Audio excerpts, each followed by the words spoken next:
یہاں پر یہ بات نہیں ہے. لوگ کہتے ہیں بھائی صاحب اب یہ نہیں ہے کہ صحابہ نے میلاد منایا. یہ تو جاہلوں کی بات ہے. جس کے پاس علم نہیں ہوگا, جنہوں نے پڑھا نہیں ہوگا, یہی باتیں کرے گا کہ بھائی صحابہ نے منایا, انہوں نے منایا, انہوں نے نہیں منایا. یہ تو جاہلانہ بات ہے. جنہوں نے بخاری, مسلم, ستہ اتنی کتب کا اور قرآن مجید کا صحیح طریقے سے اگر مطالعہ کیا ہوگا, پڑھا ہوگا, تو وہ یہ سوال قطعی طور پر نہیں کرے گا کہ صحابہ نے منایا یا نہیں منائی ہو. اصل جھگڑا جو ہے نا وہ یہ ہے کہ جس طرح ہم مناتے ہیں اس طرح صحابہ نے نہیں منایا.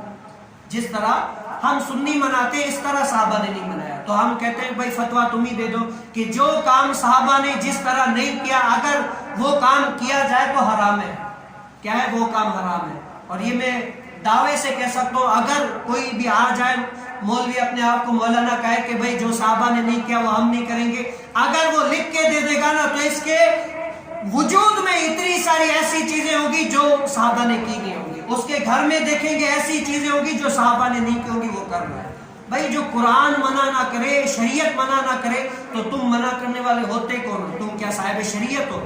نبی ہو, رسول ہو, انبیاء ہو, فرشتے ہو, رب ہو, کیا ہو بھائی؟ جب رب تعالیٰ منع نہیں کر رہا, فرشتے منع نہیں کر رہے, صحابہ نہیں منع کر رہے, حضور نہیں منع کر رہے, اولیاء نہیں منع کر رہے, کوئی بھی منع نہیں کر رہا, تو تمہیں کون سا ایسا ہو دل میں اٹھ رہا ہے کہ ہروبھرو میلاد منانا جائز نہیں ہے, یہ نہیں ہے؟ تو ہم کیا اپنے مصطفیٰ علیہ السلام کا تا قیامت تک, جب تک دم میں دم ہے, انشاءاللہ مصطفیٰ علیہ السلام کا میلاد مناتے رہیں گے, اور آخری دم تک مصطفیٰ علیہ السلام کے چرچے کرتے رہیں گے. اور ہمارے اپنے آقا علیہ السلام کے ذکر خیر سے نہ کوئی روک سکتا ہے, نہ روکے گا, نہ کسی میں اتنا دم ہے. الحمدللہ ہم سنی اپنے آقا علیہ السلام کا میلاد جو ہے نا ڈنکے کی چوٹ پر مناتے ہیں, اور جو کہے نہ مناؤ ہم ان کو منا کر دکھاتے ہیں.